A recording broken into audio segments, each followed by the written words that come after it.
We have a great panel for you today. We have Barbara Kolm.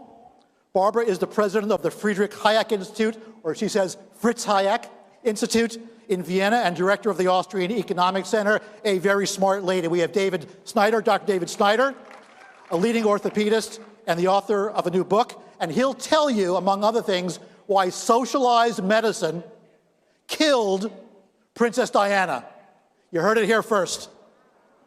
And we have Mark Palazzo, who is the president of the Coalition Against Socialized Medicine, because we need to coalesce around this issue. So let's get right down to it. It's not the answer. So I have to ask you, only because I mentioned it. You told me on the phone that socialized medicine is one of the causes of the death of Princess Diana. Could you explain? Well, ironically, you guys saw Congressman Scalise, who's a true American hero after he got shot by that Bernie bro, right? He was treated with just excellence from the moment his injury occurred. Law enforcement was there. He got life flighted out of there, had surgery immediately. They saved his life. It's a miracle he's alive. It's a miracle he can walk after everything he went through.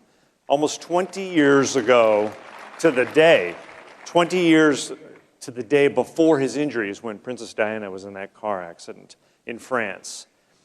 They actually don't have any trauma specialist in France. French shoulder surgeons are amazing. I'm friends with plenty of them, but they don't have trauma heritage there. And so for the first hour after her accident, she was still in that car, in that tunnel in Paris for an hour.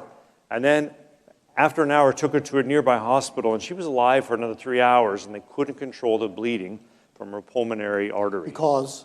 Because there were no trauma-trained people there, and because of the delay.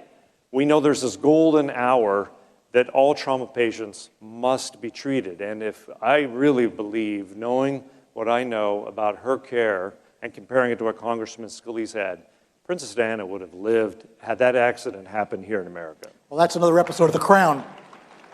Mark.